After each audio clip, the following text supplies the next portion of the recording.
से प्रगति कर सकें इसी आशा को लेकर नरसिम्हा भगवान से प्रार्थना करते हुए नरसिम्हा कवच का पाठ करेंगे।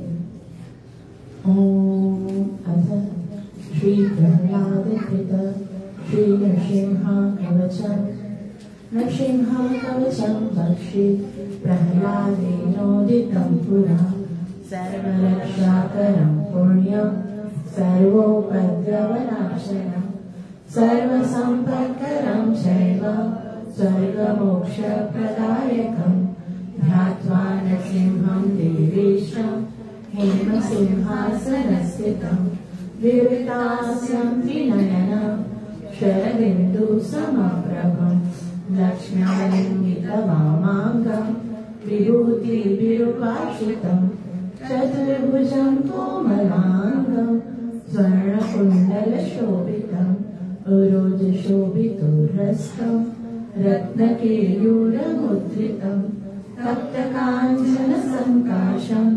पीतनिर्मलवाससं इन्द्रादिसुरमौलिस्तस्फुरन्माणिक्यदीप्तिभिः विराजितपरद्वन्द्वं शङ्खचक्रादिहेतिभिः गरुत्मताक्ष विनया स्तूयमानं मुदान्वितं स्वयत्कमलसंवासं कृत्वा तु कवचं पठे नरसिंहो मे शिरः पातु लोकरक्षात्मसम्भव सर्वगोपीसम्भवास बालं मे रक्षतो ध्वने नरसिंहो मे दृशौ पातु सोमसूर्याग्निलोचनः सिद्धिं मे पातु नरहरि मुनिवर्यस्तुतिप्रियः नासं मे सिंहनासस्तु मुखं लक्ष्मीमुखप्रिया सर्वविद्याधिपः पातु नरसिंहो रसना मम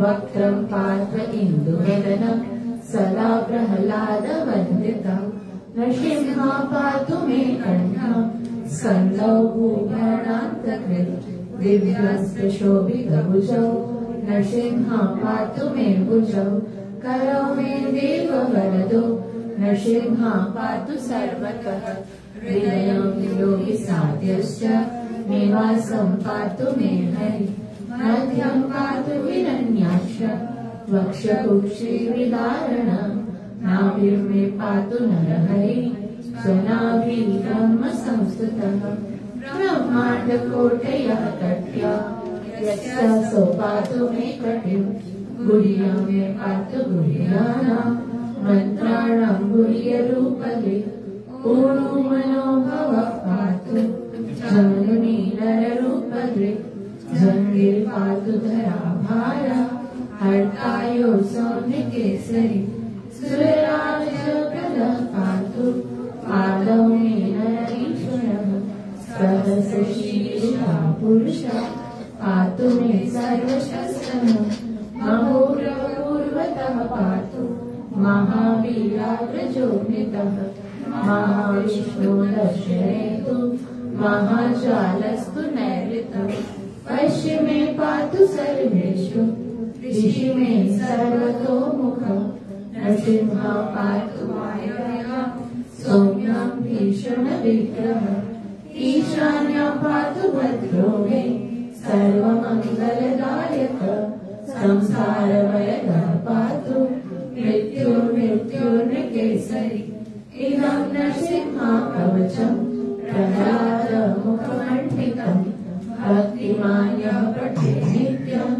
सर्वपापैः प्रमुच्यते पुत्रवान् धनवान् लोके दीर्घायुरुपजायते यं यं कामयते कामं तं तं प्राप्नोति संशयं सर्वत्र जयमाप्नोति सर्वत्र विजयी भवेत् भूम्यन्तरिक्षदिव्यानां ब्रह्माणां विनिवारणं वृश्चिकोरगसम्भूतं विशापहरणं परं ब्रह्मराक्षसरक्षाणां दूरोत्सारणकारणं भुजे वा तालपत्रे वा कवचं लिखितं शुभं करमूले धृतं येन सिद्धेयुः कर्मसिद्धयः देवासुरमनुष्येषु स्वं स्वमेव जयं लभेत् एकसन्ध्यं त्रिसन्ध्यं वा यः पठेत् नियतो नरः सर्वमङ्गलमाङ्गल्यं मुक्तिं मुक्तिं च विन्दति द्वात्रिंशतिसहस्राणि पाठे शुद्धात्मनाम्निनां कवचस्यास्य मन्त्रस्य मन्त्रसिद्धिः प्रजायते अनेन मन्त्रराजेन कृत्वा भस्माभिमन्त्रणं प्रियकं धारयेद्यस्तु तस्य ग्रहभयं हरेत् त्रिवारं जपमानस्तु रक्तं वायाभिमन्त्रश्च राशयेयं करं मन्त्रं नरसिंहाध्यानमाचरेत् तस्य रोगाः प्रणश्यन्ति ये च स्युकुक्षिसम्भवः किमत्र बहुनोक्तेन नरसिंहः सदृशो भवेत् मनसा चिन्तितं यत्रो सदृच्छाप्नोति संशयम् गर्जन्तं गर्जयन्तं निजभुजपटलं स्फोटयन्तं हठन्तं दीप्यन्तं तापयन्तं दिविभुविदितं क्षेपयन्तं क्षिपन्तं क्रन्दन्तं रोषयन्तं दिशि दिशि सततं संहरन्तं भयन्तं ईक्षन्तं घूर्णयन्तं करनिकरशतं दिव्यसिंहं नमामि इति श्रीब्रह्माण्डपुराणे प्रह्लादप्रोक्तं श्रीनरसिंहकवचं सम्पूर्णम्। सर्वविघ्नविनाशक नरसिंहदेव भगवान भक्तवत्सल नरसिंहदेव भगवान नित्यलीला प्रवेश सभी शरणागत भक्तिवेदांत स्वामी प्रभुपाद। भगवत कथा में प्रवेश करने से पहले गुरु और गौरंग से कृपा की याचना करते हुए मंगलाचरण करेंगे ताकि हम जो कुछ श्रवण करने वाले हैं उसका हमें पूरा लाभ प्राप्त हो सके।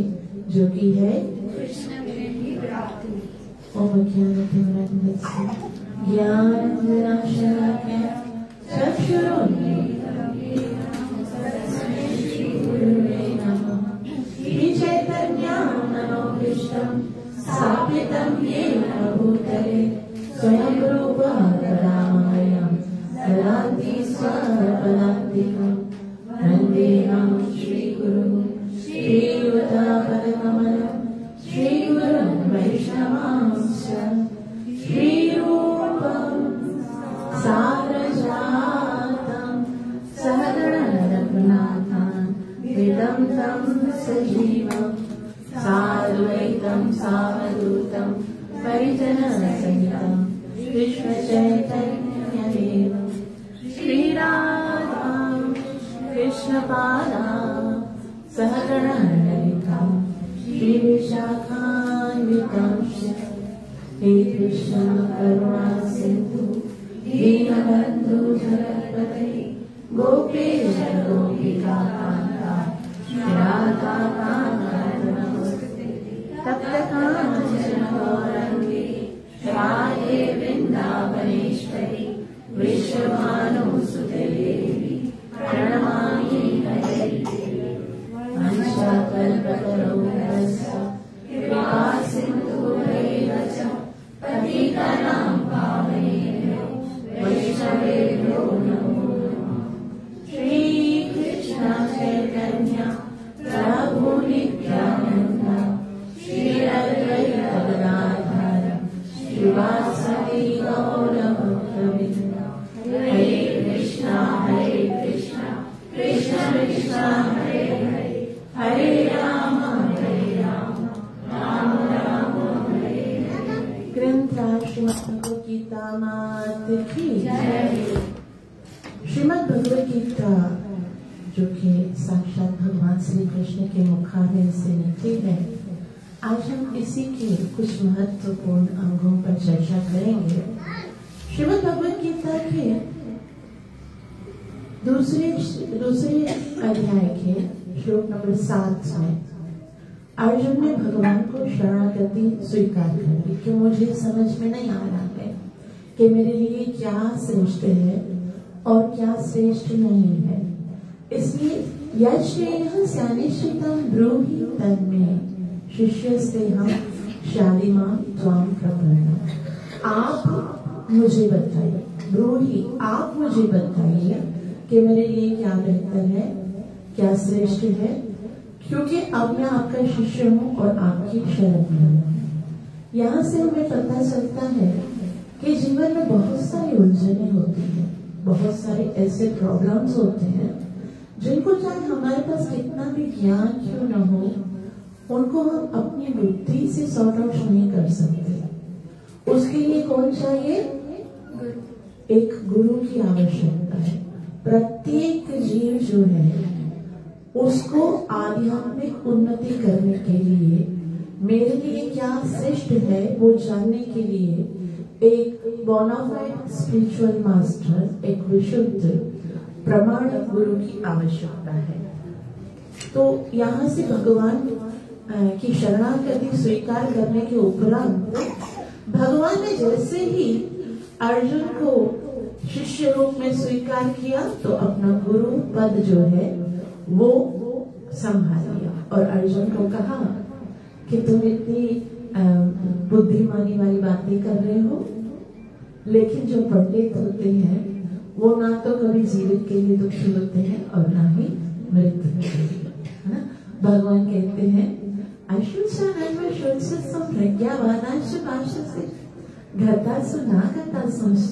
नानो शोचन्ते पंडिता। तो भगवान ने पहले ही सांख्य योग का ज्ञान दिया कि देखो अर्जुन, परेशानी तब तक है जब तक हम देहात्म बुद्धि में हैं, जब तक हमें अपनी पहचान नहीं है। इस संसार में दुख है, ये भगवान ने कहा है, दुखालयम अशाश्वतम्। लेकिन दुख तब तक है जब तक हमें खुद को पहचाना नहीं है, जब तक हम अपने आप को ये शरीर मान के बैठे ना, तब तक ही दुख है। बाकी जब हम अपने आध्यात्मिक स्वरूप को समझ जाते हैं कि मैं तो भगवान का दास हूँ, मैं तो कृष्ण का अंश हूँ, मैं तो सच्चिदानंद हूँ, तो फिर इस भौतिक जगत के किसी भी कठिनाई, संकट या किसी भी ऑब्स्टिकल से जीव विचलित नहीं होता, क्योंकि जब उसे पता चल गया कि मैं ये शरीर नहीं हूँ, मैं आत्मा हूँ, तो फिर आत्मा को तो कोई कुछ कर ही नहीं सकता। नैनम छिन्नन्ति शस्त्राणि नैनम दहति पावकः न चैनम क्लेदयन्ति पुनः शोषयति मारुतः। तो आत्मा तो अजर है, अमर है, अविनाशी है, और सबसे सुंदर आत्मा की हकीकत क्या है कि वो भगवान का अंश है। तो हम कैसे अपने अंश की सुरक्षा करते हैं, है ना? अगर हमारी कोई फिंगर काटने की इच्छा करे तो हम कैसे पूरा शरीर उसको सुरक्षित करने का प्रयास करेंगे, उसी तरह से आत्मा भगवान के संरक्षण में है, भगवान का अंश है। तो चिंता तब तक होती है जब तक कि जीव अपने आप को भगवान से अलग समझता है, और जिससे वो ये जान लेता है कि मैं भगवान का हूँ, उसी दिन से चिंता खत्म हो जाती है। तो पहले भगवान जो है वो सांख्य योग का ज्ञान देते हैं, और उसके बाद 2.11 से लेकर 2.30 तक सांख्य योग का ज्ञान दिया, और 2.31 से लेकर 2.37 तक भगवान ने बताया कि क्योंकि आप क्षत्रिय हो तो क्षत्रिय का धर्म का पालन करो। और फिर उसके बाद भगवान जो है वो आगे बताते हैं कि देखो अर्जुन 37 के बाद 38 से लेकर भगवान बुद्धि योग का ज्ञान देते हैं। एषा ते अभिहिता सांख्ये बुद्धि योगम त्रिमां शृणु बुद्धं शरणम अन्विच्छ। तो भगवान कहते हैं अब तुम बुद्धि योग में काम करोगे तो कर्म बंधन प्रहास्यसि, कर्मों का बंधन जो है वो खत्म हो जाएगा। फिर अर्जुन क्वेश्चन करते हैं, अच्छा कृष्ण बताओ कि जो बुद्धि योग में काम करते हैं वो कैसे होते हैं? सिद्ध प्रज्ञ से का भाषा समाधि प्रभाषे मासी तके। तो इस सिद्ध प्रज्ञ की जो सारी डेफिनेशन भगवान ने बताई, तो अर्जुन जो है कंफ्यूज हो गया, क्योंकि दूसरा चैप्टर जो भगवान ने बताया है उसमें पूरा का पूरा गीता का सार डाल दिया। पहले सांख्य योग बताया कि आत्मा का ज्ञान दिया, उसके बाद कर्म योग बताया, उसके बाद बुद्धि योग बताया, और फिर भगवान ने कहा कि निष्काम कर्म जो है मन को मन के जो समस्त कार्य हैं उनको रोको, और जिस तरह से कछुआ अपने अंगों को समेट देता है, दूरी नहीं अवरम कर्म। तो भगवान बताते हैं कि समस्त कर्म जो है वो क्योंकि हमारे लिए बंधन का कारण बनते हैं, इसलिए कर्मों का त्याग करो। तो अर्जुन को लगा कि मुझे समझ में नहीं आ रहा है कि कृष्ण जो है वो मुझे कर्म करने के लिए बोल रहे हैं कि कर्म ना करने के लिए बोल रहे हैं। अगर कृष्ण मुझे कर्म करने के लिए बोल रहे हैं तो कृष्ण ने मुझे सांख्य योग का ज्ञान क्यों दिया? क्योंकि सांख्य योग में आत्मा हूँ, तो आत्मा का तो कोई कर्तव्य नहीं है, आत्मा तो क्षत्रिय नहीं है, आत्मा का तो कोई वर्ण या आश्रम नहीं, वो तो भगवान का दास है। हरे कृष्ण।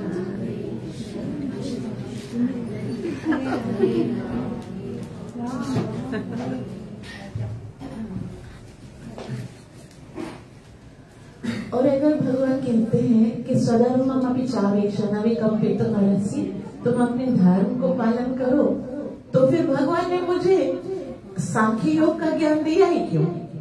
वो मेरे लिए क्यों इम्पोर्टेंट है?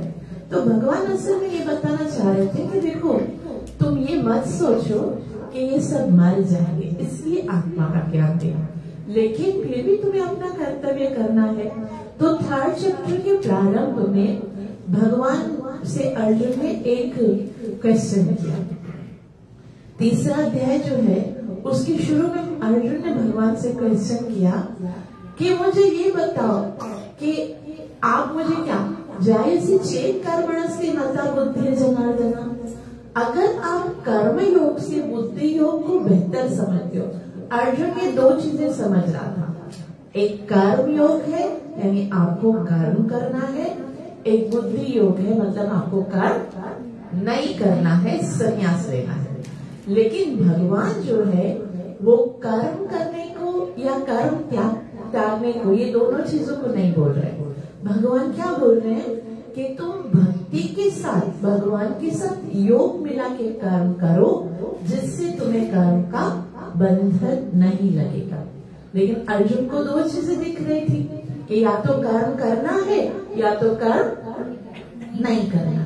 तो भगवान से कहते हैं ज्यायसी चेत कर्मणस्ते मता बुद्धि जनार्दना, आपको अगर कर्म योग से बुद्धि योग को श्रेष्ठ समझते हो, फिर आप मुझे क्यों इस तरह से इस युद्ध में क्यों लगाना चाह रहे हो, मुझसे क्यों चाहते हो कि मैं ये कार्य करूं। तो अब मुझे बताओ, तदेकम वद निश्चितम येन श्रेयो हम आपना, इन दोनों में से जो मेरे लिए तद एक बात बताओ कि इन दोनों में से मेरे लिए श्रेष्ठ क्या है। तो और आगे कहते हैं, क्योंकि आपने मुझे डबल बातें बताई है ना, वाक्य ना बुद्धि मोहसी माँ मुझे परिवार, मतलब ऐसे मुझे समझ में नहीं आ रहा, बताया क्या तुमने, करना है कर्म को करना है या कर्म को नहीं करना है, उसके बारे में मुझे बताओ। तो भगवान जो है 3rd चैप्टर में अर्जुन के इस क्वेश्चन का उत्तर देते हैं। पूरा जो 3rd चैप्टर है उसमें सकाम कर्म बताते हैं, विकर्म बताते हैं, निष्काम कर्म बताते हैं, और पूरा कर्म के विषय में बताने के बाद अंत में ये बताते हैं, अर्जुन पूछते हैं कि क्यों ऐसा होता है कि हम जानते हैं कि कर्म नहीं करना चाहिए, फिर भी अपराध वाला कर्म क्यों हमसे होता है ना, ऐसा क्यों होता है। तो भगवान कहते हैं कामेश क्रोधेश रजोगुण समुद्भव, ये काम और काम जो ऐसा है वो हमसे रजोगुण से आया है और वो हमसे जबरदस्ती अपराध करवाता है। इसलिए जीव को, क्योंकि काम जो है वो जीव का सबसे बड़ा शत्रु है। सबसे बड़ा शत्रु क्या है? काम का मतलब क्या है? काम का मतलब है इच्छा। इच्छा जो भगवान हमारे नित्य वैरी अर्थात शत्रु से हमारा परिचय कराते हैं कि हमारा सबसे बड़ा शत्रु तो इच्छा है, और हम क्या करते हैं, सबसे ज्यादा प्रेम उस शत्रु से करते हैं, अपना जीवन गुजार देते हैं अपने काम इंद्रियों को पूरा करने के लिए। अपनी जो इंद्रिय की कामना है, इच्छाएं हैं, उनको पूरा करने के लिए हम पूरी जिंदगी बिता देते हैं। फिर भगवान बोलते हैं, तुम्हें पता है अर्जुन, तुम्हारा सबसे बड़ा शत्रु तुमको लगता है दुर्योधन मेरा शत्रु है, तुमको लगता है दुशासन मेरा शत्रु है, तुमको लगता है कर्ण मेरा शत्रु है, इनको मारना है। लेकिन अर्जुन, ये इनसे बड़ा शत्रु तो तुम्हारा कौन है? विद्ये ये नमी हवैरिणम, इसको तुम अपना सबसे बड़ा शत्रु मानो, ये काम सबसे बड़ा शत्रु है। अर्जुन बोलते, अच्छा दूसरे शत्रु तो दिखते हैं ना, मुझे पता है, मैं गांडीव निकालूंगा और ऐसे शूट करूंगा और उसको दुर्योधन को मार डालूंगा, दुशासन को। लेकिन ना, ये कौन सा शत्रु जो तुम बता रहे हो, मैंने तो नहीं देखा, रहता किधर है? तो भगवान कहते हैं इंद्रियाणामी मनोबुद्धि, इसके रहने की 3 जगह है। कहाँ रहता है? इंद्रियों में रहता है, मन में रहता है, बुद्धि बाहर नहीं है, तुम्हारे अंदर ही रहता है। तो अर्जुन बोलेगा, भाई अंदर ही रहता है तो मैं इसको मारूंगा कैसे, है ना, अंदर ही रहता है तो इसको मारने का भी कोई तरीका बताओ। तभी देखो, यहाँ पर ये समझने की बात है कि हमको अगर जीतना है, यदि सक्सेस प्राप्त करनी है, तो भगवान कहते हैं कि बाहर के शत्रुओं को नहीं, बल्कि अपने काम रूपी जीव तब तक संसार में दुखी है, परेशान है, विफल है, जब तक कि वो अपनी इच्छाओं को काबू नहीं करता है। इच्छाओं को कंट्रोल नहीं करता है। जिसके पास बहुत सारी इच्छाएं होती हैं, इच्छा जो है वो जीव को कभी चैन से नहीं जीने देती। जितना कुछ भी हमारे पास होता है वो हमें और भी चाहिए होता है, और भी चाहिए होता है। इसलिए भगवान कहते हैं कि देखो ये जो काम है, आवृतम ज्ञान में तेना ज्ञानी न नित्य वेणी, ये ज्ञानी नित्य वेणी। अक्सर ऐसा होता है, हमको ज्ञान भी होता है कि ये नहीं करना चाहिए, ये करना, ये गलत काम है, लेकिन काम जो है वो जीव को अंधा बना देता है, क्योंकि वो बुद्धि में भी रहता है, मन में भी रहता है, और फिर हम इसके कारण वो कार्य कर बैठते हैं जो कि नहीं करना चाहिए। तो अर्जुन पूछेगा कैसे, इसको कैसे हम इस शत्रु पर विजयी प्राप्त करें? तो भगवान कहते हैं तस्मात् इंद्रियाणि यादव नियम्य भरतर्षभ पापमानं प्रजह्येन ज्ञान विज्ञान नाशनम। तस्मात् इंद्रियाणि यादव, अब क्योंकि काम के अंदर बुद्धि भी फंसी हुई है, मन भी फंसा हुआ है, और इंद्रियां तीनों जगह पर आक्रमण कर लिया। अब जो स्थूल है, जो दिखता है, हम उस पे पहले अटैक कर सकते हैं। मन और बुद्धि तो नहीं दिखते हैं, मन और बुद्धि को कंट्रोल करना भी कठिन है, लेकिन इंद्रियां तो हम अपने वश में कर सकते हैं ना। इंद्रियों को हम वो चीजें जो नहीं करनी चाहिए, जैसे कभी कभी लोग बोलते हैं कि भाई हमको एकादशी के दिन भी है ना अन्न खाने की इच्छा होती है कि ये चीजें खाएंगे, वो ठीक है, मन इच्छा करता है, लेकिन वो अपनी इंद्रियों को तो संयमित कर सकते हैं ना। ठीक है, किसी भी तरह से अपने आप को समझा के कि भाई आज का एक दिन मुझे ये नहीं खाना है, नहीं खाना। इंद्रियों को कंट्रोल कर दिया, मतलब आपकी एकादशी तो सफल हो गई ना। तो इसी तरह से मन में अगर अपराध करने की भावना आ भी रही है, लेकिन मन के अपराध जो है वो आपको पनिश नहीं करा सकेंगे, क्योंकि अगर मन में किसी के साथ गलत व्यवहार करने का या कोई भी अपराध करने का, अगर इंद्रियों की सहायता नहीं मिलेगी मन को, तो मन क्या करेगा? मन कुछ कर ही नहीं सकता। मन जो है वो तभी अपराध कर सकता है जब उसको इंद्रियों की सहायता मिलेगी, है ना। जब इंद्रियां सहायक नहीं होंगी तो फिर मन तो सोचेगा, कितनी ही इच्छा करेगा, लेकिन वो क्या कर सकता है? हम अपनी इंद्रियों को तो रोक सकते हैं ना। जैसे कैसा होता है कि अगर है ना आपको किसी का खून करने की इच्छा होती है, लेकिन मन में इच्छा होती है, लेकिन हाथ जब तक वो रिवॉल्वर उठाएगा नहीं या खंजर उठाएगा नहीं, तब तक तो वो अपराध नहीं होगा ना आपसे। तो भगवान कहते हैं तस्मात् तो इंद्रियाणि यादव नियम्य भरतर्षभ। लेकिन क्योंकि मन इतना बलवान है कि भगवान आगे पहले बोल चुके हैं कि बड़े से बड़े ज्ञानी जन भी उस मन के कारण विचलित हो जाते हैं। तो भगवान कहते हैं मन को पहले नियमित बनाओ। कैसे नियमित बनाओ? ऐसे बोलते हैं ना, ये शरीरा विद्या जाल जडेंद्रिय ताहे काल। ये इंद्रियां जो है वो काल की तरह है, लेकिन तार मध्य जीवाती लोभमाय सुदुर्मति। इस जीवा से स्टार्ट करो। जो भी अपने आध्यात्मिक सफर है ना, वो जीवा से कैसे स्टार्ट करो? इससे भगवान का नाम जप करने में लगा दो बस। अगर ये नाम जप करने में लग गए और साथ में भगवान को अर्पित किया हुआ प्रसाद खाने में लग गए, तो फिर बाकी सारी इंद्रियां जो हैं, क्योंकि ऐसे हम बोलते हैं ना वाचो वेगम मनस क्रोध वेगम, इसमें भी जिह्वा, उदर और जननेंद्रिय का वेग एक लाइन में आता है। तो बाकी सारी इंद्रियां तब कंट्रोल में हो जाती हैं जब पहले जिह्वा से प्रारंभ किया जाए।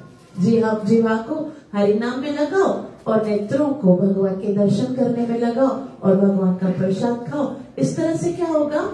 इंद्रियां कंट्रोल में आ गई। अब इंद्रियां कंट्रोल में आ गई तो धीरे धीरे मन भी शांत हो जाता है। तो इस तरह से भगवान ने जो है वो इस अध्याय जो है वो इस तरह से बताया। और भगवान ने अंत में कहा एवं बुद्धि परम बुद्ध्वा संस्तभ्यात्मात्मना जहि शत्रु महाबाहो काम रूपम दुरासदम। इस तरह से हम अपने इस काम रूपी बहुत ही दुर्जय शत्रु को जीत सकते हैं। तो मानो अर्जुन ने पूछा हो कि ऐसे ही बता रहे हो या पहले भी ये प्रैक्टिकल भी है, या फिर है ना अभी तक आप मुझे खाली थ्योरी बता रहे हो? नहीं, भगवान बोलते हैं प्रैक्टिकल है। ये ज्ञान तो परंपरा से आ रहा है, और ये परंपरा मैंने स्टार्ट की थी। ये ज्ञान मैंने सबसे पहले किसको दिया था? सूर्य देव को दिया था। एवं विवस्वते योगम प्रोक्तवान अहम अव्ययम्। ये मैंने पहले सूर्य देव को दिया, सूर्य देव ने अपने पुत्र मनु को दिया, मनु ने इक्ष्वाकु को दिया, और फिर इस तरह से एवं परंपरा प्राप्तम एवं राजर्षयो विदु सकाले नेह महता योगो नष्ट परम तप। ये जो परम ज्ञान है वो इस तरह से आता गया, और पहले भी बहुत सारे लोग जो हैं वो इस ज्ञान पर चलकर मुझ तक पहुंचे, लेकिन फिर समय बीतने के बाद ये जो ज्ञान है, वो जो योग है मुझ तक पहुंचने वाला, वो नष्ट हो गया। योग मतलब ज्ञान नष्ट नहीं हुआ, लेकिन लोगों ने अपनी अपनी बुद्धि के अनुसार प्रचार किया। कोई किस तरह से प्रचार कर रहा, जो गुरु परंपरा मुझसे आती थी ना, वो वाली गुरु परंपरा टूट गई और सब अपने अपने मन और बुद्धि से प्रचार करने लगे।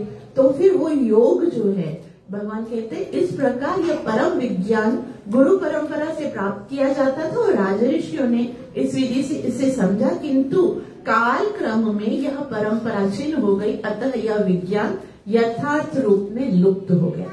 इसका जो यथार्थ रूप है, वास्तव में प्रत्येक ज्ञान का एक ही रूप है कि हमें भगवान तक जाना है, लेकिन फिर धीरे धीरे लोगों ने भगवान को निकाल दिया ज्ञान में से, और केवल इंद्रिय तृप्ति ही रह गई।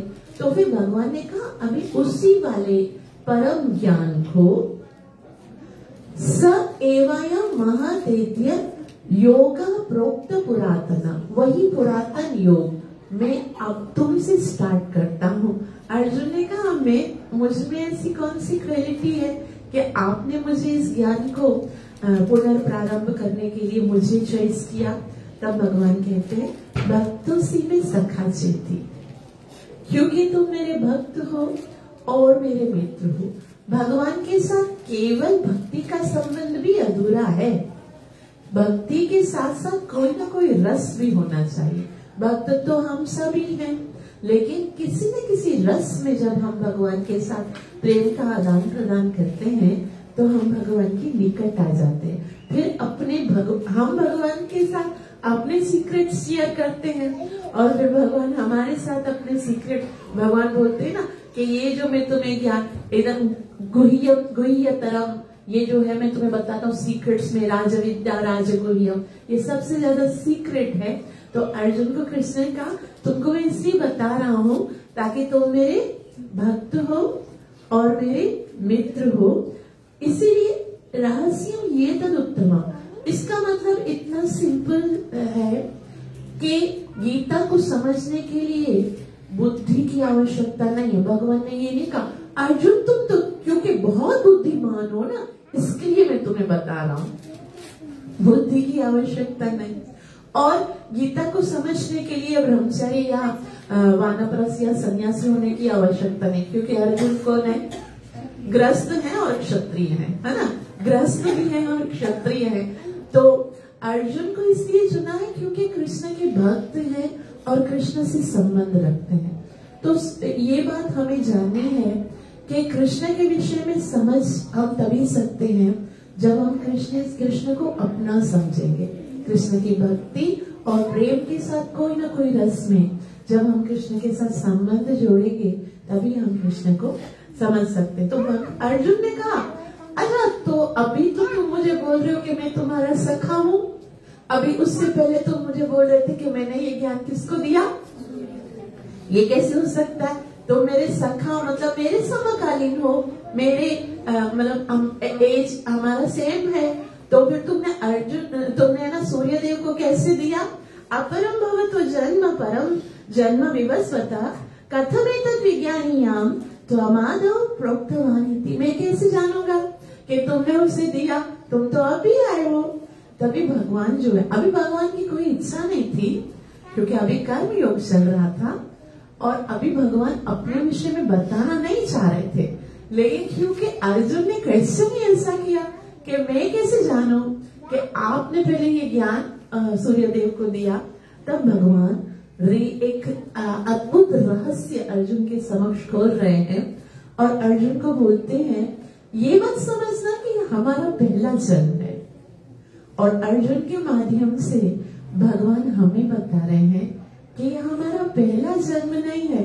इसीलिए कभी कभी हमें लगता है मेरे साथ ऐसा हो रहा है, ऐसा क्यों हुआ, ऐसा क्यों हुआ। ये सारा जो है वो हो रहा इसके लिए है क्योंकि भगवान कहते हैं बहुनी में व्यतीतानि जन्मानि तव चार्जुन, आपके और मेरे बहुत सारे जन्म हो चुके, बाहुनी में व्यतीतानि। तब अर्जुन बोलता है हाँ ठीक है, हो गए हैं, तुम्हारे भी हुए हैं, मेरे भी हुए हैं, तो फिर डिफरेंस क्या हुआ। तभी भगवान बोलते डिफरेंस ये है कि नान्यहं वेद सर्वाणि न त्वं वेद परं तप, मुझे सब कुछ याद है और तुम्हें याद नहीं। तभी भगवान को बताना पड़ा कि मैं तुमसे श्रेष्ठ हूँ। अब भगवान ये बताना चाह रहे हैं कि देखो मुझे तो सारे याद हैं और तुम्हें उसमें से कोई भी याद नहीं है। तब भगवान आगे कहते हैं कि देखो अर्जुन, बाकी जितने भी जीव होते हैं वो अपने कर्मों के अनुसार जन्म लेते हैं। कोई ना कोई हमने कर्म किया है उसके अनुसार हमको जन्म मिलता है। जो पुण्य करता है उसको अच्छे जन्म मिलते हैं, जो पाप करता है उनको गलत अलग अलग योनियों में कर्मों के अनुसार जीव जो है मजबूरन इस संसार में अपनी इच्छा के बगैर जन्म लेता है। हम में से किसी ने नहीं सोचा था कि हम यहाँ पर जन्म लेंगे जहाँ पर हमने जन्म लिया है। हमने भाई अपने कर्मों से मजबूरन विवश था, मतलब कोई चाहता थोड़ी। अगर हमको हमारे जन्म की का अधिकार दिया जाए कि आप कहाँ पर जन्म लो, तो हम सोचते ना, कोई भक्त होता तो हम लोग सोचते भाई वृंदावन में कोई बहुत ही शुद्ध भक्त हो, उसके घर में जन्म हो, मायापुर में जन्म हो। कौन सोचता पाकिस्तान में हमारा जन्म हो, है ना। कोई सबकी अपनी अपनी इच्छा होगी। कोई अगर धनी व्यक्ति हो, धनी चाहता होगा तो बोलेगा मेरा किसी राजा के घर पे जन्म हो। कोई अगर एक्टर वो पसंद करता होगा एक्टिंग को तो बोलेगा किसी बड़े सुपरस्टार के घर में मेरा जन्म हो ना। जहाँ पर हम हैं वहां पर हम क्यों हैं? अपने कर्मों के अनुसार, जैसे जैसे जीवन भगवान कहते हैं। लेकिन मैं कैसा हूँ? आप सबको अपने कर्मों के अनुसार विवश होकर जन्म मिलता है, लेकिन मैं अलग हूँ। कृष्ण अर्जुन पूछेंगे आपका कैसे होता है? तब भगवान कहते हैं अजोपि सन अव्ययात्मा भूतानाम ईश्वरोपि सन प्रकृतिम स्वामदिष्टाय संभया आत्मा माया। यानी यद्यपि मैं अजन्मा हूँ, मैं बार बार जन्म लेता नहीं हूँ, मैं अजन्मा हूँ। भगवान का जो शरीर है ना, वो भी शरीर और आत्मा में कोई अंतर नहीं है। हमारा शरीर है और आत्मा, हमारी हम जो आत्मा है उसको अलग अलग शरीर के अंदर डाल दिया जाता है, कभी कौन कर्मों के अनुसार। लेकिन भगवान पूरे के पूरे आध्यात्म है, भगवान सच्चित आनंद विग्रह है। तो भगवान वो कहते हैं अजोपि, मैं अजन्मा हूँ, अविनाशी हूँ, और मैं क्या हूँ? भूतानाम ईश्वरोपि सन, समस्त जीवों का स्वामी हूँ। फिर भी प्रकृति स्वामविद, फिर भी प्रत्येक युग में अपने आदि दिव्य स्वरूप में प्रकट होता हूँ।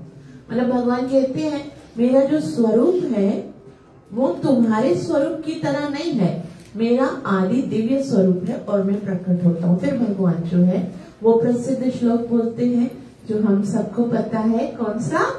यदा यदा हि धर्मस्य ग्लानिर्भवति भारत अभ्युत्थानम् अधर्मस्य तदात्मानं सृजाम्यहम् परित्राणाय साधुना विनाशाय च दुष्कृतां धर्म संस्थापनार्थाय संभवामि युगे युगे।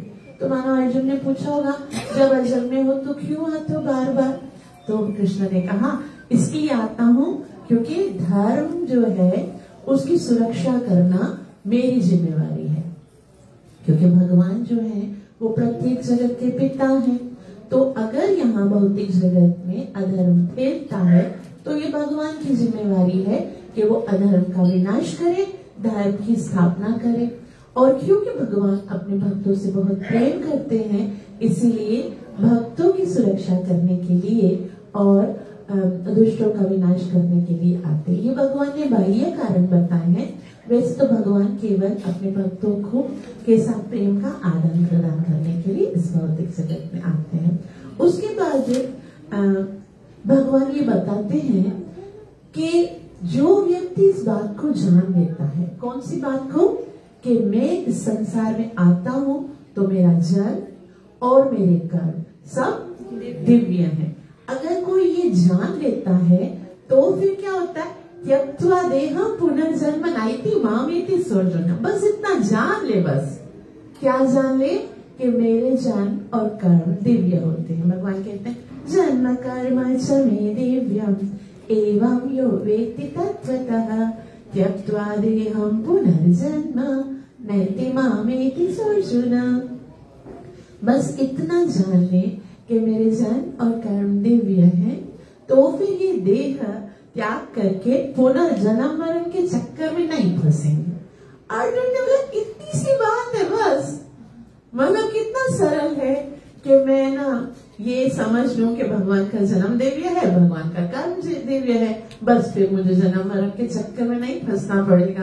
कितना सरल है।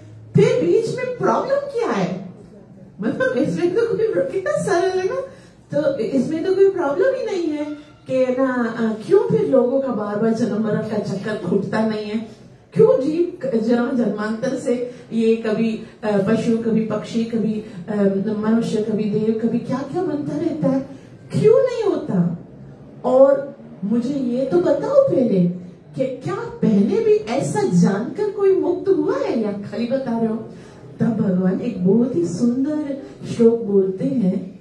भगवान कहते हैं चैप्टर 4 वर्स नंबर 10 में, मेरे साथ श्लोक पढ़ेंगे, ठीक है, इसको थोड़ा समझेंगे, बहुत अच्छा श्लोक है।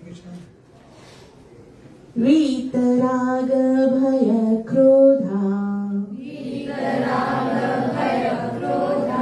मन्मया मामुपाश्रिता बहवो ज्ञान तपसा पूता मद्भावमागता वीतराग भय क्रोधा मन्मया मामुपाश्रिता बहवो ज्ञान तपसा पूता मद्भावमागता।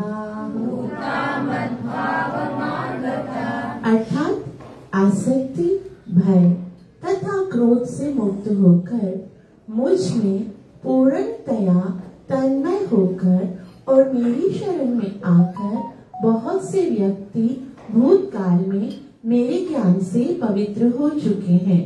इस प्रकार में उन सबों ने मेरे प्रति दिव्य प्रेम को प्राप्त किया है। अब भगवान अर्जुन से कहते हैं तुमको लगता है कि ये सरल है, लेकिन ये इतना भी सरल नहीं है, लेकिन ऐसा प्रैक्टिकल है। प्रैक्टिकल क्या है? भगवान कहते बहवो ज्ञान तपसा पूता मद्भावम आश्रिता। पहले भी बहुत सारे भक्त जो है ऐसे मेरे बारे में जान चुके हैं। इस प्रकार से उन सबों ने मेरे प्रति दिव्य प्रेम प्राप्त किया है। लेकिन 3 जो है वो बाधाएं आती हैं भगवत प्राप्ति के अंदर। 3 बाधाएं भगवान बोलते हैं उनको पार करना पड़ेगा। कौन सी है? हाँ, वीत का मतलब होता है मुक्त होना पड़ेगा। किससे? आसक्ति, भय और क्रोध से। जीव के जीवन में ये 3 बाधक हैं जो हमें भगवत प्राप्ति करने से रोकते हैं। और वो आसक्ति क्या है? इस संसार में हमको आनंद दिखता है, कुछ न कुछ हम चाहते हैं, हमको लगता है कि यहाँ भौतिक जगत में आनंद है। अभी प्रेजेंट मोमेंट में मेरे कर्मों के अनुसार मेरे जीवन में ये प्रॉब्लम है जिसके कारण मैं दुखी हूँ, लेकिन अगर मेरी ये प्रॉब्लम सॉल्व हो जाएगी तो फिर तो आनंद ही आनंद है। ऐसा बहुत सारे लोग सोचते हैं। लोग ये नहीं सोचते हैं कि ये संसार ही जो है वो दुखमय है, हमें भगवान को प्राप्त करना है। यहाँ तक नहीं, संसार के अंदर आसक्ति बनी हुई है, लेकिन बस जो थोड़ी सी प्रॉब्लम है जीव उसको खत्म करना चाहता है। आज हम देखें 99% लोग जो हैं वो भगवान के पास भगवान के लिए नहीं आते हैं, भगवान को प्राप्त करने के लिए नहीं आते हैं। वो किसके लिए आते हैं? मेरी प्रॉब्लम बस सॉल्व हो जाए, थोड़ी जो मेरी प्रॉब्लम है वो सॉल्व हो जाए, बाकी बस ठीक है। प्राप्ति की अभी कोई जल्दी नहीं है, मुझे भगवत प्राप्ति आसक्ति है इस भौतिक जगत में। जिसने संसार में जन्म लिया है उसे संसार अच्छा लगता है, और भगवान भी जेलस लवर है। जब तक संसार, वो भगवान बोलते देखो तुमको 2 चॉइस करनी पड़े, 2 में से 1 चॉइस करना पड़ेगा, मुझको मेरी सेना को दोनों आपस में बांट लो, या तो मुझे स्वीकार करो या मेरी सेना। ये माया भगवान की सेना ही तो है। वो जो 2 ऑप्शन दुर्योधन के पास थे ना, वो हमारे पास भी है। और हम जो है ना भगवान के साथ चालाकी करते हैं, बोलते भगवान तुम भी चाहिए हो, सेना भी चाहिए, भगवान बोलते दोनों चाहिए। भगवान बोलते ये चालाकी नहीं करो मेरे साथ, या तो ये देखो प्रेम गली अति साकड़ी या में दुई ना समाए, इसमें 2 नहीं, मुझे तो प्यार चाहिए, और प्यार में सौदागिरी नहीं होती है, ये भी वो भी नहीं, या तो मुझे ले लो या तो संसार को ले लो। तो जब तक संसार के अंदर आसक्ति है तब तक भगवान जो है उसकी प्राप्ति नहीं होगी। प्रभुपाद जी तो यहाँ तक बोलते हैं छोटा सा एक चॉकलेट खाने की भी इच्छा रह जाएगी ना, तब तक भगवान नहीं मिलेंगे। एकदम बिल्कुल अनासक्त जब हो जाएंगे तो पहला क्या है? राग। वो राग जिसके कारण हमें संसार अच्छा लगने लगता है। संसार में सुख की एक आशा जब तक दिखती है ना, तब तक भगवत प्राप्ति नहीं होगी। जब तक जीव जो है अनासक्त हो जाता है, 100% अनासक्त हो जाता है कि बस मुझे खाली कृष्ण चाहिए, है ना। भगवान बार बार एक वर्ड बोलते हैं कि अनन्यास चिंतयन्। अनन्य, भगवत गीता में भगवान बहुत दफा बोलते हैं अनन्य का मतलब अन्य नहीं, एक में। जब तुमको सिर्फ मैं चाहिए होगा ना तब मैं मिलूंगा, और जब तक तुम्हें प्लस कृष्ण प्लस ये कृष्ण प्लस तो प्लस प्लस देता रहूंगा, मैं दूर ही रहूंगा। तो राग के कारण जो है जीव भगवान को नहीं प्राप्त कर सकता। एक तो भगवान के और मेरे बीच में पहला जो रुकावट है, पहली जो बाधा है वो क्या है? राग, भौतिक आसक्ति। भौतिक जगत में कोई सी भी आसक्ति वो हमें भगवत प्राप्ति में रुकावट करती है। और दूसरा क्या है? भय। भय का क्या मतलब होता है? हाँ, धरना का क्या मतलब है? भय कैसे है भगवान के और मेरे बीच में रुकावट?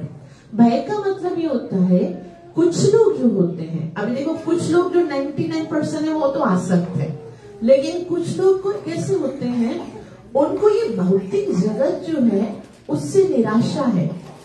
भौतिक जगत में कुछ अच्छा नहीं है। उनको लगता है मैंने जब से जन्म लिया है, जिनके साथ मेरा संबंध था, चाहे वो मेरे पति हैं, चाहे मेरे पुत्र हैं, चाहे मेरी पत्नी है, चाहे मेरा बॉस है, चाहे मेरे किसी भी के साथ मेरा संबंध था, उनके कारण मुझे दुख ही मिला है। तो संबंध में दुख है। वो लोग क्या सोचते हैं? सब साथ में बोलेंगे, संबंध में दुख है, संबंध में दुख है। तो वो सोचते हैं आध्यात्मिक जगत में जाऊंगा और मुझे आध्यात्मिक देह प्राप्त होगा। जब आध्यात्मिक इस भौतिक जगत में भी देह के कारण, संबंध के कारण मुझे दुख मिला, और फिर मैं आध्यात्मिक जगत में जाकर वही चिक वही संबंध, वही जो है ना, क्या है ये, कौन कौन से रस होते हैं? शांत रस, दास्य रस, माधुर्य रस, ये सारे रसों में मुझे फंसना पड़ेगा। नहीं, मुझे ना ये संबंध चाहिए ही नहीं। उनको भय लगता है संबंध से। थोड़ा सा शायद समझने में कठिन लगे, लेकिन ये लोग वो होते हैं जो निर्विशेषवादी होते हैं। उनको आध्यात्मिक, यहाँ भगवान ने कहा कि जो मुझे जान लेंगे वो मुझे प्राप्त करेंगे, लेकिन वो भगवान को जानने की इच्छा नहीं रखते। करते हैं, उनको भगवान को प्राप्ति करने की इच्छा नहीं। वो बोलते हैं भाई संबंधों से हम थक गए हैं, अभी हमें संबंधों से डर लगता है, अब हम क्या करेंगे, लीन हो जाएंगे, बस शांति, ओम शांति शांति शांति। अरे 3 दफा शांति बोलते हैं ना, पता है क्यों बोलते हैं? वो बोलते हैं जैसे 3 प्रकार के ताप होते हैं ना, कौन कौन से होते हैं? आदि ओम आदि दैविक क्लेश शांति, आदि भौतिक क्लेश शांति, आध्यात्मिक क्लेश शांति। कोई क्लेश नहीं चाहिए मुझे, मैं थक गया हूँ, संबंध निभाने की अब कोई इच्छा नहीं। उनके ख्याल में क्या सदाशिव प्रभुपाद जी इसके तात्पर्य में बहुत सुंदर बताते हैं कि जैसे वाटर के ऊपर बुलबुले होते हैं ना, वो सोचते हैं जब तक बुलबुला है तब तक प्रॉब्लम है, ठक फाड़ो और बस मिल जाए समुद्र, और फिर उसका वो लीन होना चाहते हैं। तो ये है भय, जो कि हमें संबंध जोड़ने से भयभीत करता है, और ये बाधा है हमारे और कृष्ण के संबंध को प्राप्ति करने के अंदर। समझ में आया? उसके बाद है क्या? क्रोध। क्रोध का क्या मतलब होता है कि कुछ लोग ऐसे होते हैं, अब कुछ तो ऐसे होते हैं जो आसक्त है, इसके कारण नहीं भगवान को प्राप्त कर पाते, कुछ ऐसे होते हैं जो भयभीत होते हैं, संबंध से भय होता है, और तीसरे प्रकार के लोग होते हैं जो कि बहुत क्रोधित स्वभाव के होते हैं। क्रोध क्यों आता है उनको? क्योंकि वो देखते हैं कि इस भौतिक जगत में कितनी सारी फिलॉसफी है, कितने सारे दर्शन है। कोई बोलता है ये सही है, कोई बोलता है ये मार्ग सही है, कोई बोलता है वो मार्ग सही है, और ऐसे करते करते उनको लगता है कुछ सच नहीं है। ना कोई आध्यात्मिक जगत है, ना ही कोई भगवान है। उनको लगता है केवल इंद्र तृप्ति ही सब कुछ है, और इंद्र तृप्ति जब उनको लगता है सब कुछ है तो वो शून्यवादी हो जाते हैं, है ना।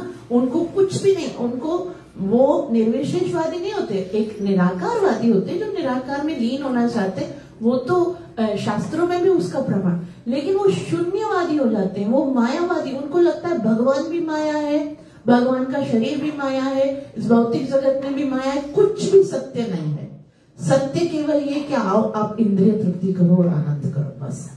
उनके जीवन का और कोई लक्ष्य नहीं होता है। और फिर श्री प्रभुपाद जी बताते हैं कि अतः प्रत्येक वस्तु अंततः, वो सोचते हैं अतः प्रत्येक वस्तु अंततः गत्वा शून्य है।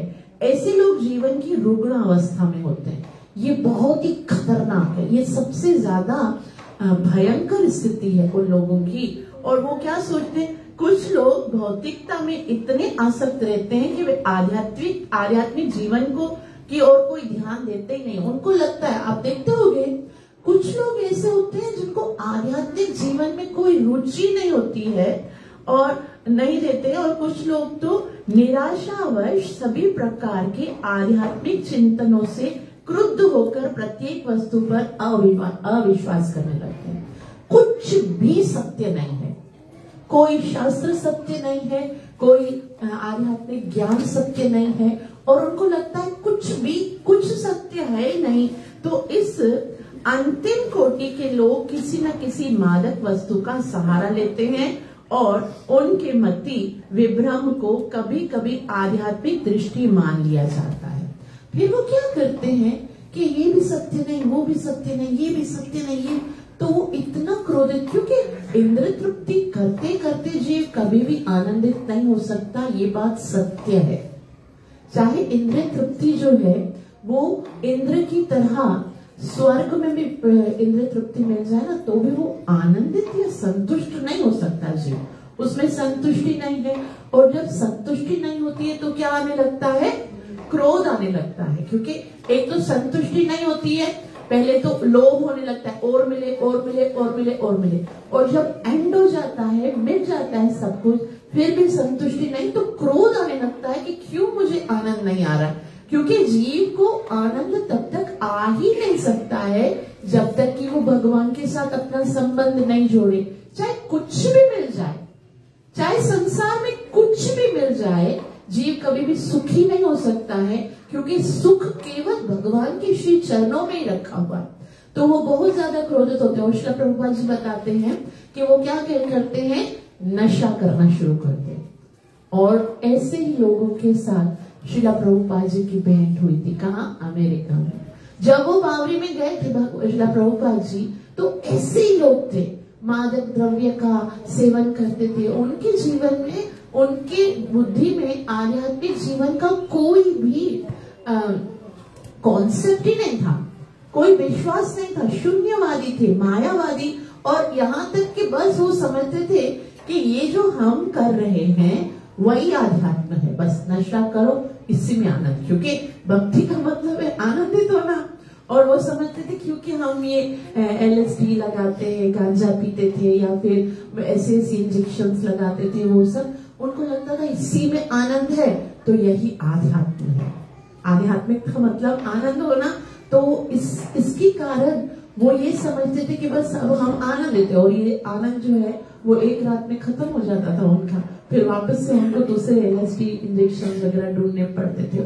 तो यहाँ श्री प्रभुपाद जी बताते हैं कि ये 3 अवस्था है जो कि जीव को भगवान के साथ मिलने के लिए बाधक बनती है। लेकिन ये सब तब तक कैसे खत्म होंगी, इसको कैसे, क्या करना पड़ेगा?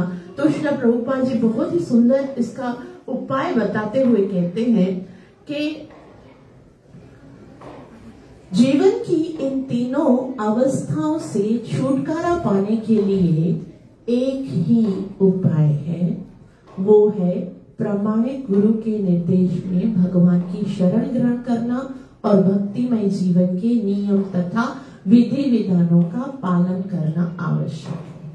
बस जीवन में जो भी, जहां पर भी हम हैं, हमारी कोई भी सिचुएशन हो सकती है, चाहे हम आसक्ति में गिरे हुए हो, चाहे हम शून्यवाद में हो, चाहे हम निराकारवाद में हो, चाहे हमें बहुत विवश हो गए हो, कोई फिलॉसफी समझ में नहीं आ रही है, चाहे हमको भय लग रहा हो, चाहे कुछ भी हो, जब हम एक प्रामाणिक गुरु की शरण ले लेते हैं तो जीवन की हर समस्या जो है उसका समाधान हो जाता है। भक्तिमय जीवन की अंतिम अवस्था भाव या दिव्य ईश्वरीय प्रेम कहलाता है। और फिर इस तरह से जो हमारे गुरु महाराज होते हैं, हम जहां पर, अब देखो श्री प्रभुपाद जी वहां पर गए थे, वो एकदम अंतिम, जैसे हमने पढ़ा, एकदम कनिष्ठ अवस्था थी। उनको किसी भी धर्म से कोई सरोकार ही नहीं था, आध्यात्मिक जीवन में कोई विश्वास नहीं था। और वहां पर जाकर श्री प्रभुपाद जी जैसे शुद्ध भक्त जब वहां पर गए हैं और उनको कृष्ण प्रेम के विषय में बताया, कृष्ण की भक्ति के विषय में बताया, तो वो ऐसे शून्यवादी, ऐसे मायावादी लोग जो है वो भगवान के शुद्ध भक्त बन गए। और उनकी कारण आज कितने सारे भक्त बन रहे हैं। तो एक शुद्ध वैष्णव जो है वो अपनी भगवान के प्रति जो उसका प्रेम होता है, उस प्रेम के कारण, ऐसे बताते देखो, उनसे पूछा जाता था कि आप लोग भगवान की भक्ति में कैसे आ गए।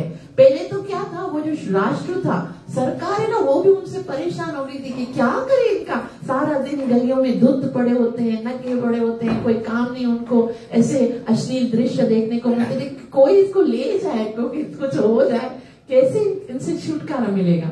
लेकिन श्री प्रभुपाद जी के आने के बाद वो सब इतने शुद्ध वैष्णव बन गए कि उनसे पूछा जाता था कि आपको ये कृष्ण प्रेम की ओर आकर्षण कैसे उत्पन्न हुआ।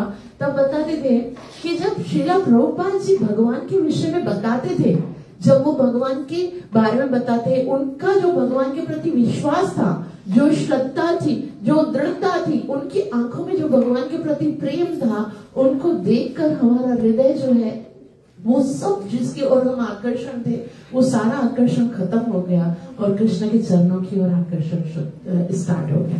इसलिए यहाँ श्री प्रभुपाद जी भक्ति रसामृत सिंधु का एक बहुत ही सुंदर श्लोक उदाहरण करते हैं, और वो है आदौ श्रद्धा तथा साधु संग भजन क्रिया ततो नर्थ निवृत्ति स्यात् ततो निष्ठा रुचिरस्त अथा सत्तिस ततो भावस ततः प्रेमा भुवष्टता।